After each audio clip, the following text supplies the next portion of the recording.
To everyone. आज हम लोग डिस्कस करेंगे regulation number 46। Regulation number 46 of what? Regulation number 46 of SEBI LODR regulations 2015। तो सबसे पहले तो हम ये देखते हैं कि यार लेटेस्ट रेगुलेशन हम कहां से ढूंढ सकते हैं। तो आपको कुछ नहीं करना, आपको सेबी टाइप करना है गूगल में। इस तरह से एक इंटरफेस आएगा। लीगल में जाकर के आपको रेगुलेशंस में क्लिक करना है। इस तरह का रेगुलेशन, इस तरह का इंटरफेस आपके सामने ओपन होगा। अब ये यहां पे आप देख रहे हैं रेगुलेशंस, ये अलग अलग रेगुलेशंस आ गई हमारे सामने, है ना। तो आपको अब जैसे मुझे एलओडीआर ढूंढना है, listing obligations and disclosure requirement, तो ये आ गया listing obligations and disclosure requirement. इसमें देखो आप, लास्ट अमेंडेड ऑन दिसंबर 5 2022। तो इस तरह से मैंने लेटेस्ट रेगुलेशन ओपन कर ली है सेबी एलओडीआर की। अब आज हम लोग डिस्कस करने वाले हैं रेगुलेशन नंबर 46।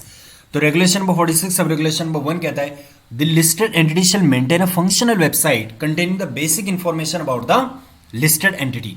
तो हर एक लिस्टेड एंटिटी को, चाहे वो भारत हेवी इलेक्ट्रिकल्स लिमिटेड है, चाहे वो कोल इंडिया लिमिटेड है, गेल है, बीपीसीएल है, ठीक है, एनटीपीसी है, कोई सी भी कंपनी है, रिलायंस इंडस्ट्रीज लिमिटेड है, आईटीसी है, जितनी भी लिस्टेड एंटिटीज हैं हिंदुस्तान के अंदर, इन्हें रेगुलेशन नंबर 46 कहता है कि आपको फंक्शनल वेबसाइट मेंटेन करनी पड़ेगी।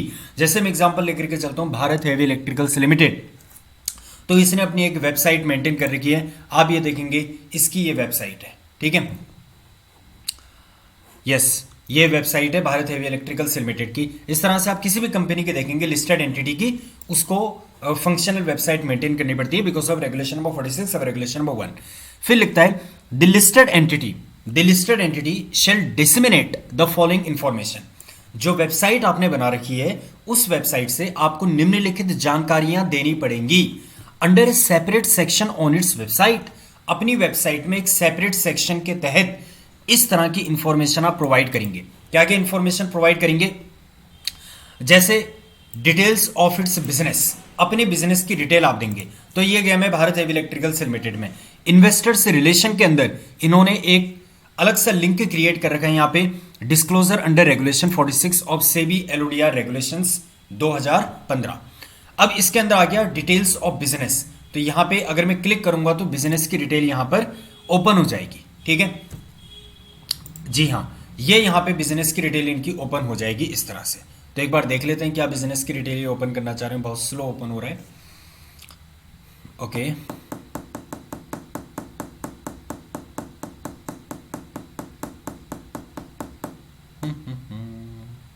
ठीक है, तो देखो ये बिजनेस की डिटेल इन लोगों के यहां पे ओपन हो गई। ये बता रहे हैं भाई, बीएचएल को ओवरव्यू बता दिया इन लोगों ने। पावर सेक्टर में हम लोग काम करते हैं, ये बताना चाह रहे हैं। ट्रांसमिशन का काम हम लोगों का है। इंडस्ट्री कौन कौन से सर्व करते हैं, ट्रांसपोर्टेशन में भी हम लोग हैं, वाटर बिजनेस में भी हम लोग हैं, वाटर बिजनेस, यस। उसके अलावा ऑयल एंड गैस में भी ये लोग हैं, रिन्यूएबल्स में भी ये लोग काम करते हैं, डिफेंस एंड एरोस्पेस में भी ये लोग हैं, E mobility and energy storage solution में भी ये लोग हैं, बैटरी एनर्जी स्टोरेज सॉल्यूशंस में भी ये लोग हैं, रिसर्च एंड डेवलपमेंट भी ये लोग करते हैं, इंटरनेशनल बिजनेसेस भी इनके हैं।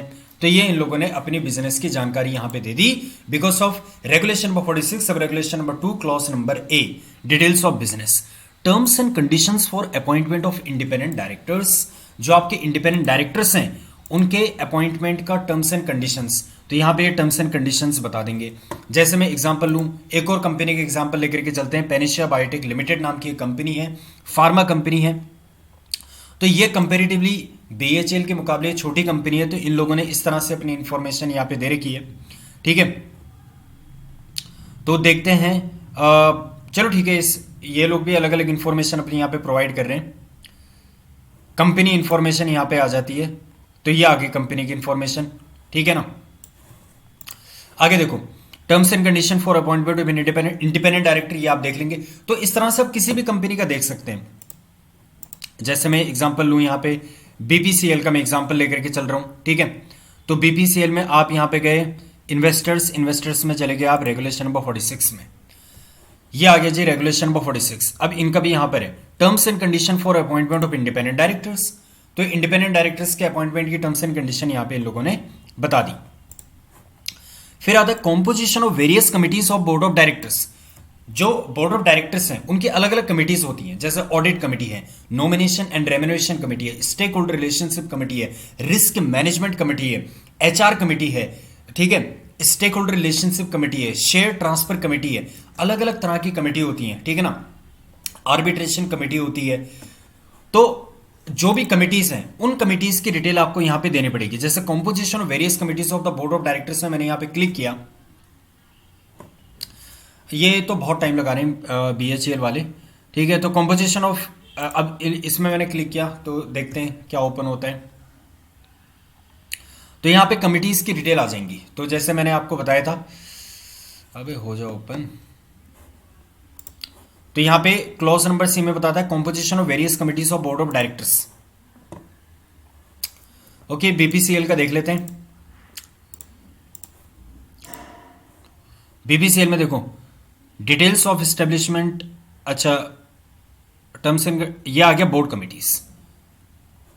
यस, अब बोर्ड कमिटीज में देखो ऑडिट कमेटी की डिटेल है, नॉमिनेशन एंड रेम्युनरेशन कमेटी की डिटेल है, स्टेक होल्डर रिलेशनशिप कमेटी की डिटेल है, रिस्क मैनेजमेंट कमेटी की डिटेल है, सीएसआर कमेटी है, project evaluation committee, sustainable development committee, ठीक है, standing committee of board of release of flats, BPCL trust for investment in share. तो अलग अलग तरह की कमेटीज इन लोगों की यहां पे है, ठीक है भाई। आगे देखते हैं, फिर कहते हैं code of conduct of board of directors and senior management personnels. जो बीओडी हैं, जो सीनियर मैनेजमेंट पर्सनल्स हैं, उनका कोड ऑफ कंडक्ट होता है, तो वो यहां पे आपको मिल जाएगा, code of conduct of the. तो ये हर एक कंपनी की होती है, ठीक है ना। जैसे अगर मैं इसकी बात करूं पेनिशिया बायोटेक लिमिटेड की, तो पेनिशिया बायोटेक लिमिटेड कंपेरेटिवली छोटी कंपनी है, लेकिन इसका भी देखेंगे अगर हम, तो यहां पे आगे leadership, investor presentation, corporate announcement, कहां हो सकता है इनका code of conduct for appointment of, code of conduct of board of director and senior management, other important information.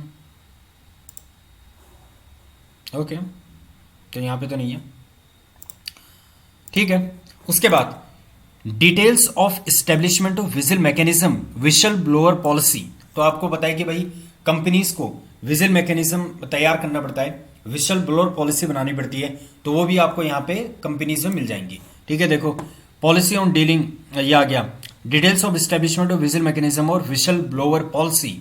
ऐसे अगर मैं बीपीसीएल की बात करूं तो बीपीसीएल का भी आपको दिख जाएगा details of establishment of vigil mechanism, we shall blower policy. तो ये आगे इनका विशल ब्लोअर पॉलिसी इन लोगों ने यहाँ पे रखी है। विशल ब्लोअर पॉलिसी डायरेक्टर्स और एम्प्लॉय के लिए होती है, कंपनी के डायरेक्टर्स और एम्प्लॉय। अगर कंपनी का कोई कस्टमर है तो अगर वो कंप्लेंट करता है तो विशल ब्लोअर पॉलिसी में नहीं आएगा। कंपनी का अगर डायरेक्टर, कंपनी के अगर एम्प्लॉय कंप्लेंट करते हैं तो विशल ब्लोअर पॉलिसी के अंदर आता है। Criteria for making payment to non executive directors if the same has not been disclosed in the annual report. Company की एनुअल रिपोर्ट के अंदर अगर हम लोगों ने नॉन एग्जीक्यूटिव डायरेक्टर को पेमेंट करने का क्राइटेरिया बता रखा है तो हमें वेबसाइट में बताने की जरूरत नहीं है। तो अगर आप यहां पे देखेंगे criteria for making payment to non executive directors in case the same has not been disclosed in the annual report, यहां पे लिखते हैं नॉट एप्लीकेबल। इसका क्या मतलब हुआ कि इन लोगों ने एनुअल रिपोर्ट के अंदर डिस्क्लोज कर रखा होगा criteria for making payment to non executive directors. इसके बाद आ जाइए policy on dealing with the related party transaction. जो हमारी रिलेटेड पार्टी ट्रांजैक्शन होती है कंपनीज एक्ट में सेक्शन नंबर 188 इसके साथ डील करता है, और आपका regulation number 24 of the SEBI LODR इसके साथ डील करता है। तो what is the policy on dealing with the related party transaction, ये आपको बताना पड़ेगा।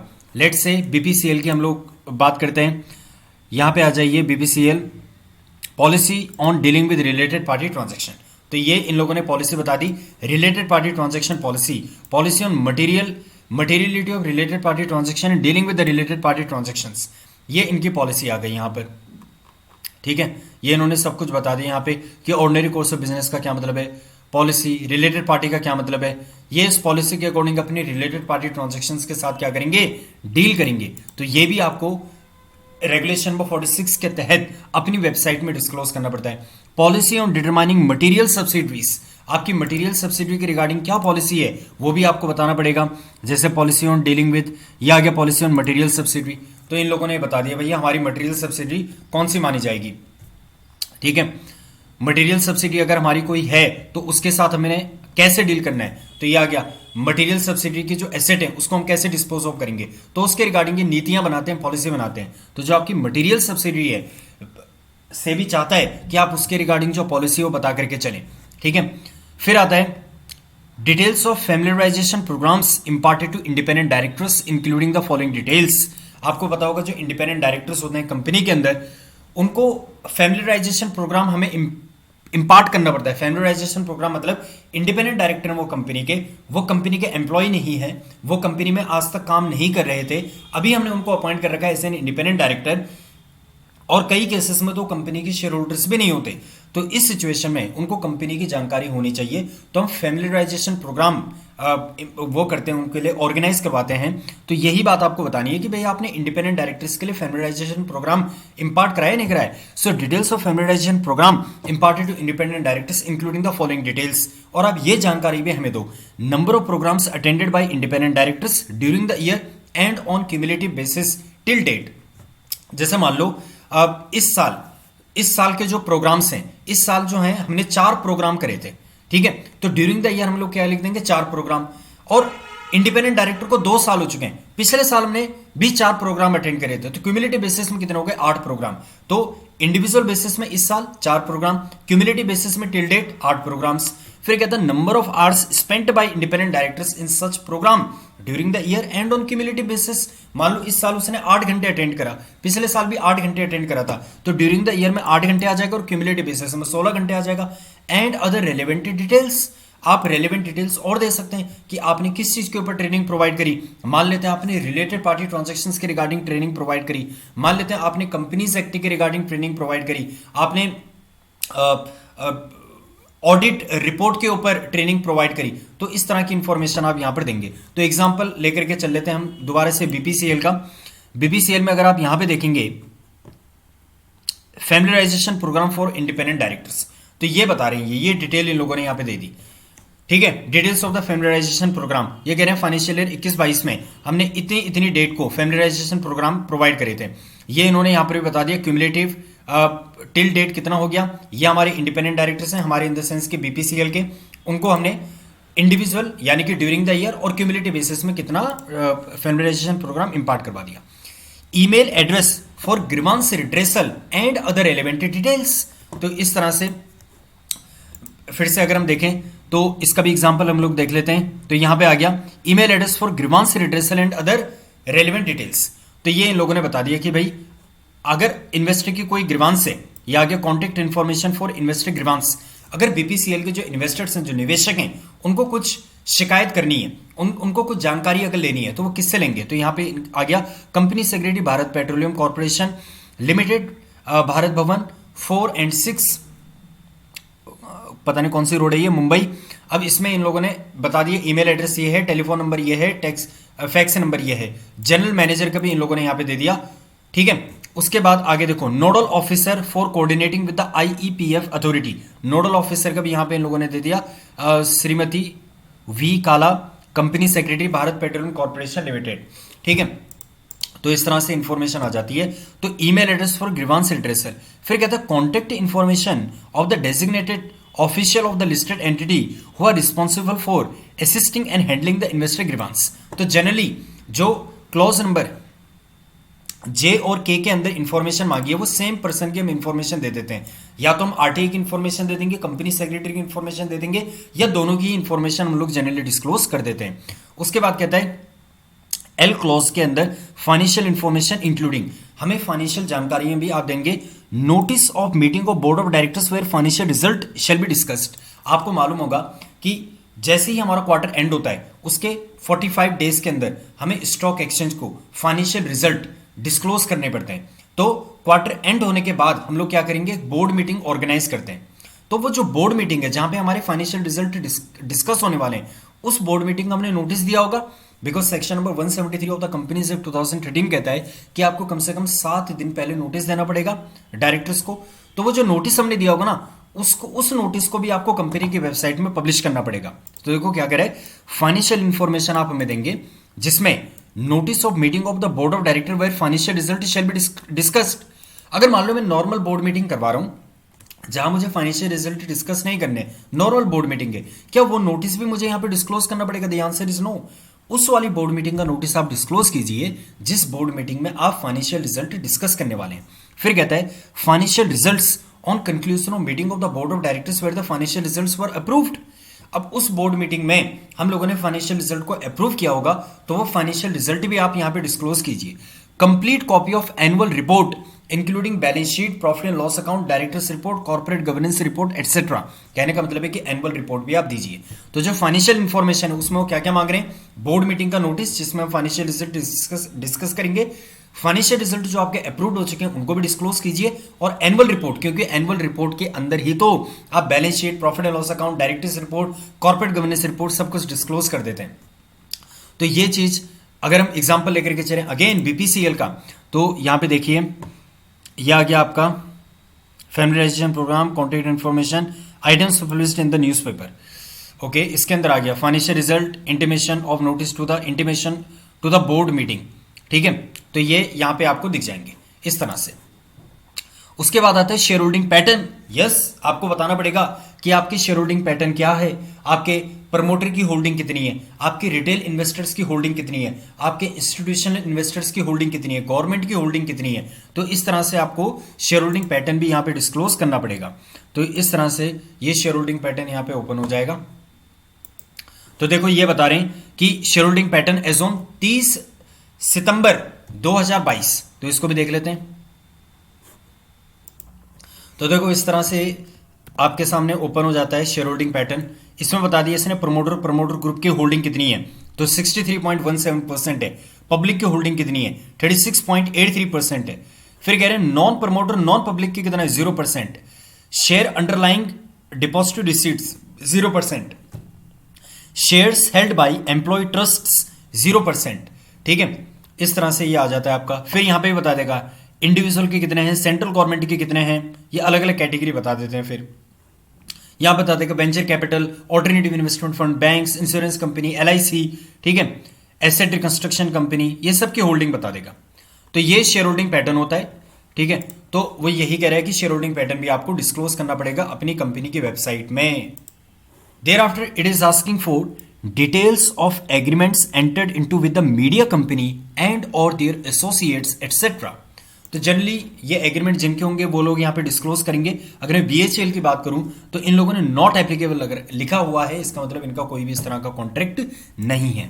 आगे फिर कहता है शेड्यूल ऑफ एनालिस्ट्स और institutional investors meet and presentations made by the listed entity to analysts और इंस्टीट्यूशनल इन्वेस्टर्स। तो जो भी हमारे इंस्टीट्यूशनल इन्वेस्टर्स होते हैं, जैसे मान लो एलआईसी ने बीएचएल में इन्वेस्ट कर रखा है और उसकी होल्डिंग अप्रोक्सीमेटली 10% की है, तो एक बड़ा इन्वेस्टर है। अब ये टाइम टू टाइम ना मीटिंग करता है बीएचएल के साथ, जिसमें वो पूछता है कि भाई आपका बिजनेस क्या है, आप किस तरह का बिजनेस फ्यूचर में सोच रहे हैं। क्यों करता है वो ऐसा? वो इन्वेस्टमेंट डिसीजन लेना चाहता है। वो चाहता है कि मैं 10% की होल्डिंग को कंटिन्यू करूं या मैं रिड्यूस कर दूं। वो फ्यूचर प्रोस्पेक्ट को जानना चाहता है कंपनी के। वो फाइनेंशियल रिजल्ट को चेक करता है। फाइनेंशियल रिजल्ट को पढ़ने के बाद वो मीटिंग करता है। ठीक है, तो बड़ी बड़ी कंपनीज जो हैं वो इंस्टीट्यूशनल इन्वेस्टर्स के साथ, एनालिस्ट्स आपने देखे होंगे जो एनालिस्ट न्यूज चैनल्स में भी आते हैं, तो इनके साथ भी कंपनीज मीटिंग करती हैं कि अगर कोई अच्छा एनालिस्ट होगा तो उनकी पब्लिसिटी जाकर के करेंगे न्यूज चैनल्स में। तो जो भी एनालिस्ट्स हैं, जो भी इंस्टीट्यूशनल इन्वेस्टर्स हैं, उनकी मीटिंग हम लोग करते हैं। ठीक है, बड़ी बड़ी कंपनीज मीटिंग करती हैं एंड प्रेजेंटेशन उनको हम शो करते हैं। तो वो जो आपने मीटिंग करी है, वो जो प्रेजेंटेशन आपने करी हुई है, उसको भी आपको कंपनी की वेबसाइट में डालना पड़ेगा। तो देखो यहाँ पे अगर आप देखें, ये आ गया शेड्यूल ऑफ एनालिस्ट। तो इस तरह से यहाँ पे आप देख लेंगे, ये आ गया कॉन्फ्रेंस कॉल नोटिसेस, फिर ये प्रेजेंटेशन, ये सारा कुछ आपको यहाँ पे दिख जाएगा। ठीक है, उसके बाद कहता है ऑडियो और video recordings and transcripts of post earnings quarterly calls. Quarterly calls basically यहाँ पे क्या हो गया, क्वार्टरली रिजल्ट्स जो हमारे होते हैं, जैसे सितंबर का क्वार्टर हमारा एंड हुआ और हमने 11 नवंबर को, हमने बोले तो बीएचएल की मैं बात कर रहा हूँ, 11 नवंबर को हमने मीटिंग रखी। तो अब वो क्या कह रहे हैं कि जब आपकी मीटिंग हो गई, आप बाय वटेवर नेम कॉल्ड, आपने बोर्ड मीटिंग उसको नाम दिया, क्वार्टरली कॉल्स नाम दो, कुछ भी नाम दो, कंडक्टेड फिजिकली और through digital means simultaneously with submission to the recognised stock exchange in the following manner. अब ये इंफॉर्मेशन हमें प्रोवाइड करो। तो वही प्रेजेंटेशन वगैरह, ट्रांसक्रिप्ट, ट्रांसक्रिप्ट का क्या मतलब होता है कि जो भी आपने बोर्ड मीटिंग करी है, उस बोर्ड मीटिंग में फाइनेंशियल्स के ऊपर जो भी डिस्कशन हुआ, उसकी एक ट्रांसक्रिप्ट, उसकी एक नोटबुक बना करके छाप दो। मैं एग्जांपल इसका भी देता हूं आपको। ये देखिए यहां पे क्या लिखा है, ऑडियो और video recording of transcript of the post earning quarterly calls. अगर मैं इसमें क्लिक करता हूं, यह आ गया ऑडियो ट्रांसक्रिप्ट। अब यहां पे ऑडियो ट्रांसक्रिप्ट है, ठीक है। कई कंपनीज क्या करती हैं, जो ऑडियो ट्रांसक्रिप्ट को वो राइटिंग में लिख करके भी छाप देती हैं, ठीक है। ओएनजीसी का अगर आप देखेंगे आपको मिलेगा। अब ये देखिए यहां पे, Good day and welcome to Bharat Heavy Electricals Limited Q2 FY23 earnings conference call hosted by ICICI Securities. As a reminder, all participant lines will be in listen-only mode, and there will be an opportunity for you to ask. तो देखो 1 घंटे का है पूरा, इसको आप सुन सकते हैं। तो इस तरह से आप किसी भी कंपनी का, किसी भी लिस्टेड कंपनी का यहां पे सुन सकते हैं।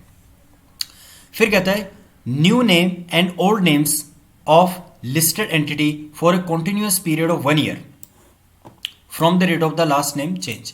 तो ये जनरली कंपनीज का नहीं होता, नॉट एप्लीकेबल ये लोग लिख देते हैं। जैसे अगर मैं लेकर के चलूं एग्जांपल यहां पे, तो ये आ गया new name and old name, यहां पे लिखा है नॉट एप्लीकेबल। आप बीपीसीएल का भी देख करके चलिए, न्यू नेम ओल्ड नेम वाला, यह आ गया न्यू नेम ओल्ड नेम, यहां पे आ गया not applicable. Generally companies change नहीं करती ना अपना नाम। फिर कहता है items in regulation number 47(1). Regulation number 47(1) किस चीज की बात करता है, न्यूज़पेपर एडवर्टीजमेंट की। तो जो आपने न्यूज़पेपर एडवर्टीजमेंट करी होगी उसको भी आपको यहां पे पब्लिश करना पड़ेगा, ठीक है। फिर आता है with effect from 1 October 2018 all credit ratings obtained by the listed entity for all it's outstanding instruments updated immediately. तो बेसिकली जो भी आपकी क्रेडिट रेटिंग है वो भी आपको यहां पे बताना पड़ता है। तो एक क्रेडिट रेटिंग यहां पे आप बता देंगे। Separate audited financial statements of each subsidy of the listed entity in respect of the relevant.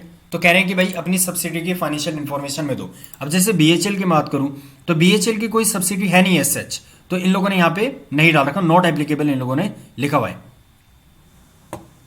अच्छा ये यहां पे लिखा है इन्होंने separate audited financial statement for each year. देख लेते हैं इसमें क्या आता है। तो देखो मैंने आपको कहा था कि भाई बीएचएल की अब सब्सिडी है नहीं, तो इन्होंने 18-19 का डाल रखा है, ठीक है। ये 21-22-23 चल रहा है, यहां पे वो वाली इंफॉर्मेशन कुछ है ही नहीं। तो कहने का मतलब है ये अब आगे से नोट एप्लीकेबल भी लिख सकते हैं। खैर उसके बाद secretarial compliance report as per regulation number 24A2 of these regulation. तो सेक्रेटरियल कंप्लायंस रिपोर्ट जो कि हमें प्रैक्टिसिंग कंपनी सेक्रेटरी से लेनी पड़ती है, वो भी आप यहां पे डिस्क्लोज करेंगे। Disclosure of the policy for determining the materiality of the event और the information required under regulation number 30 sub regulation number 4 clause number 2 of these regulations. तो अगर आपने regulation number 30 sub regulation number 4 clause number 2 को पढ़ा होगा तो वहां पे आपको policy for determining materiality of the event और इंफॉर्मेशन बनानी पड़ती है, तो वो पॉलिसी भी आप यहां पे डिस्क्लोज करेंगे, ठीक है। तो देख लेते हैं यहां पे policy for determination of materiality of the event और द इंफॉर्मेशन को बीएचईएल का। तो ये देखिए policy for determination of materiality of the event और the information and disclosure and their disclosure. तो ये आ गया, ये पॉलिसी है जी। ये बता रहे हैं मटेरियल इवेंट हम किसे मानेंगे, ठीक है। तो ये कह रहे हैं ये सारे हमारे मटेरियल इवेंट्स। तो इस तरह से आपको ये पॉलिसी बनानी पड़ती है और ये पॉलिसी आपको डिस्क्लोज करनी पड़ती है। आ जाइए आगे देखते हैं, ठीक है। उसके बाद फिर कहते हैं disclosure of the contact details of the key manager person who are authorized for the purpose of determining the materiality of the event और the information for the purpose. तो वो कह रहे हैं कि जो regulation number 30 sub regulation number 4 regulation number 30 sub regulation, अगर आप रेगुलेशन नंबर 30 को पढ़ेंगे ना तो वहां से आपको इजीली पता लग जाएगा। Regulation number 30 sub regulation number 5 में लिखा हुआ है कि जिस भी पर्सन की रिस्पॉन्सिबिलिटी है कंपनी के मटेरियल इवेंट को आइडेंटिफाई करना, कंपनी के मटेरियल इवेंट्स को स्टॉक एक्सचेंज में डिस्क्लोज करना, उन पर्सन की डिटेल, उनका फोन नंबर हो गया, उनकी कॉन्टेक्ट डिटेल हो गया, उनका नाम हो गया, वो डिस्क्लोज करना पड़ेगा वेबसाइट में। तो वो भी यहां पे देख लेते हैं हम लोग। तो ये पॉलिसी में ही आ गया। अब पॉलिसी के अंदर इन लोगों ने नाम लिखा होगा कि कौन इनके वो पर्सन है जो रिस्पॉन्सिबल है। तो देखो ये आ गया ऑथराइज्ड पर्सन।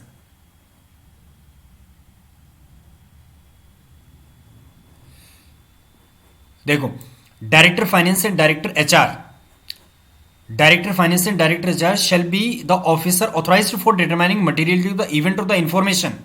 ठीक है, फिर कह रहे हैं कि जो कॉन्टेक्ट डिटेल है इन लोगों की ये आपको मिल जाएगी कंपनी की वेबसाइट में, और स्टॉक एक्सचेंज में भी नहीं हम इसको डिस्क्लोज कर रखा है।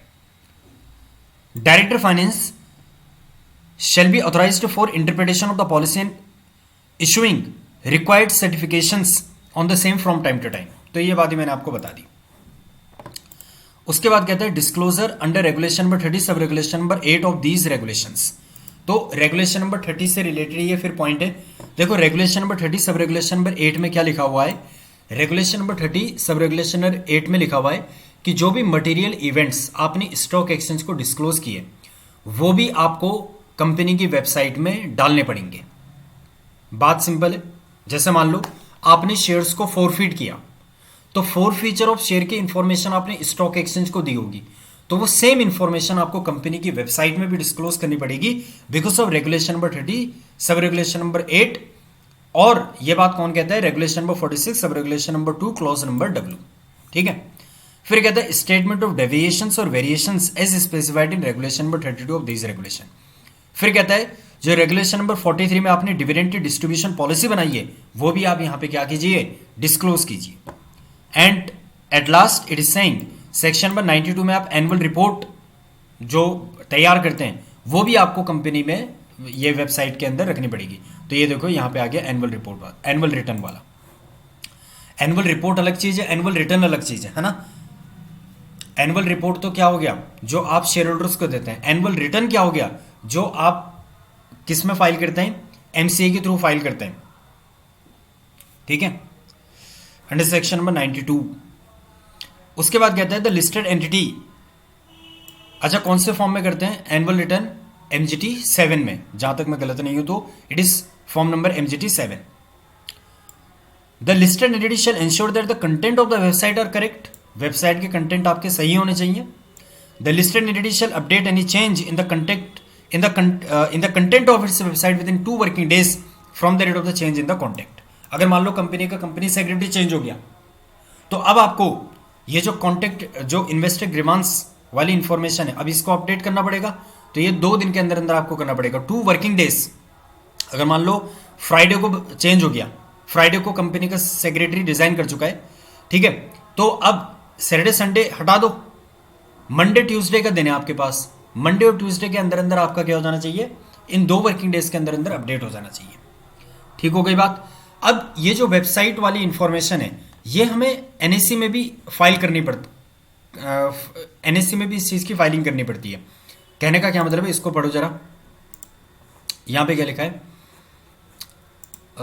Yes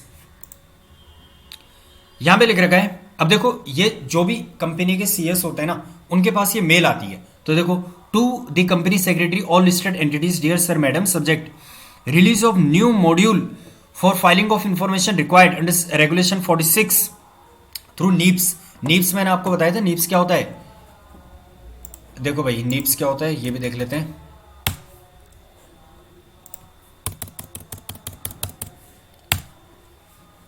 NSC electronic application processing system होता है, इसमें आपको लॉगिन करना पड़ता है और फिर यहां जाकर के आप लोग क्या कर देते हैं, फाइलिंग कर देते हैं। तो देखो ये क्या करें, as per regulation number 46 listed entities are required to maintain a functional website. ये बात हमने पढ़ी थी रेगुलेशन नंबर 46 में कि लिस्टेड एंटिटी को फंक्शनल वेबसाइट मेंटेन करनी पड़ेगी। In order to ensure the effective enforcement of the listing regulation, आपको पता है कि BSE NSE Bombay stock exchange या national stock exchange enforcement agency भी है। तो in order to ensure effective enforcement of listing regulations the exchange लिखा है यहाँ पे, यानी कि एनएससी, क्योंकि एनएससी ने ही ये मेल दी है, ठीक है, has developed new module in नीप्स। नीप्स में इन लोगों ने एक नया मॉड्यूल जनरेट कर रखा है wherein all listed entities, जितनी भी लिस्टेड एंटिटीज हैं हिंदुस्तान के अंदर, are required to provide URL of the information required under regulation 46 and 62 of listing regulations in the below path.